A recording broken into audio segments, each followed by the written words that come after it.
hosts a show here once a month called the Comedy Carnival. Please welcome to the stage Mr. Tommy J. Warren.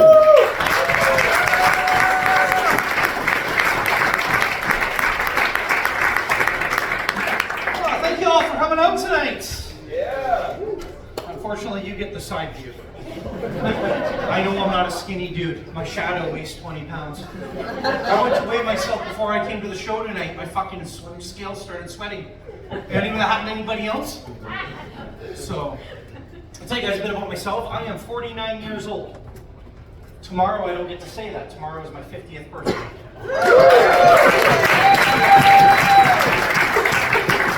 tonight is my 300th time on stage.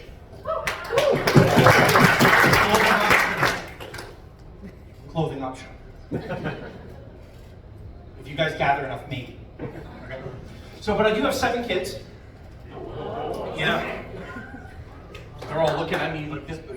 You found someone to fuck you that fast? I was heavier. I was 305 pounds. In the last 2 years, I've lost almost 60 pounds. Thank you. Because I want to stay alive. Because when I was 48, I was told if I don't change my ways, I'll be dead before I'm 50. Unless I die of a heart attack tonight, I beat that. So my wife's going having so many kids is great. Like I said, I'm not sure if I said it, but like my retirement plans are at least one of them being successful. So, fingers crossed. So, part of my weight loss journey, when I was, because I was big, I was out of shape, right? Like I joined the Around the Bay road race. You guys know what that is? A race in Hamilton, where it's like the 1 kilometer, the 5 kilometer, you're gonna fucking die kilometer. That's the one I joined. And I set a record for my age, my weight, and my health issues. I made it about 9 steps and I fucking dropped it. I run like the winded. So I joined Weight Watchers. Have anybody ever seen a Weight Watchers gym? No, because they hide them behind the Mrs. Fields cookies, behind the Dairy Queen. Because, you know, if you get skinny, then there goes their business model, right? So when I joined, they kept putting me in the back of the class. I can't see the instructor. I'm wall-to-wall fucking spandex behind people a lot bigger than me. Ew. I see reverse camel toe like you never want to see. So I kept asking to be put to the front, and they kept saying no. So what I did is I filled my pockets full of M&Ms. And when I went in, the class started. And sure enough, they wouldn't move me to the front. So I took the M&Ms out of my pocket, and I threw them on the ground. I'll tell you, that was the raddest fucking game of Hungry Hungry Hippo I've ever seen. We were on the 2nd floor, we were now in the basement. So I've been banned from every Weight Watchers. So, as you guys can tell, I'm a little fucked up in the head. We know that. Or as most of you guys would refer me to as the Mungie Kid. When I was growing up, I knew there was something wrong with me. I begged my parents to get me tested. And I went out, got tested, and I had OCD. Not a surprise for people that know me. But as I grew up and I got bigger, I was hoping to outgrow it. And I did. I went from having OCD to obesity. So I gained 11. So I don't know if that means I'm a part of the community or not, but I'm not sure that's what the B stands for. So, yeah, I've doing 300 shows, being all over the province in Canada. I'm away from my wife a lot, right? So, and I got 7 kids, so you know what, like, fuck. So I'm like, well, I need to get something for me. So I went down to the sex shop and I was going to buy one of those fleshlights. You know, well, this guy knows. You got like 2 in each pocket. But those things are like $300-400 fucking dollars. I'm a comedian. I can't afford that. So I went to my second favorite place to buy things. Facebook Marketplace. You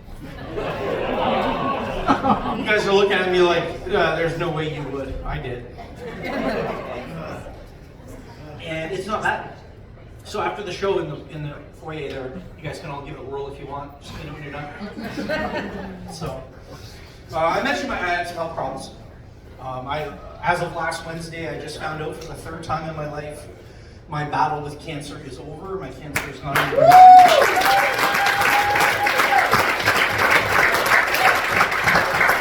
So because of me having a history of cancer, I go through a very in-depth physical every year. This is the part where I normally tell the crowd to picture it, but please don't. I am fat, white, and hairy, but if you must, please don't, you guys. So when I go in for my physical, I know automatically, I gotta get naked because they want to poke and prod every part of my fat ass body, right? So I get naked and I sit down on that bench there. Girls, any of you ever tell your husbands that those fucking leg strips lock in place? My wife didn't tell me. I'm sitting there, I got bored, so I put my foot in the one stirrup. And I just kind of stretched my leg and it fucking shot out and locked. So when I went to unlock it, I leaned forward. And because I'm fat, this leg shot out and locked. At my doctor's office, when you walk through the door, there's the fucking table. So there I am, I'm locked in place, fat as hell, bald, fucking butt-ass naked. My legs spread a lot farther than they should be. And my doctor walks in, and him being a dick, he's like, "What? This says nothing." Washes his hands, he's going to start up and check for hernia. You guys may not know it, but to check for hernia, they grab your balls, they tell you to cough. Right? He just washes his hands in the coldest fucking water in the universe. What happens when things get cold, guys? You know. I don't need help in that department, right? Like, holy fuck. So the best I could get was like very faint. He looked up, still hanging on. I looked down, and that's when the fucking magic happened. Sir, have you ever involuntarily winked at someone? And I'm not talking about a little wink, ladies and gentlemen. It wasn't one of those. No. My fucking twisted ass locked eyes with my doctor and went. And I'm like, oh my God, how am I going to make this worse? Holy fuck, I almost fell there. So, not even thinking, without thinking, I don't know if it was a reaction or a reflex or whatever, I put my fucking hand on his head. He is still hanging on at this phone with me. He's not like, And as he went to speak, he was too far away. I was locked in. I couldn't go, right? So I rubbed my fucking fingers through his hair. So me and my doctor are dating now, and I don't know how to tell my wife. You guys have been an amazing fucking crowd. Give yourselves a round of applause. And thank you so much for making my 300th time on stage enjoyable. Enjoy the rest of your night. Let's bring Larry back.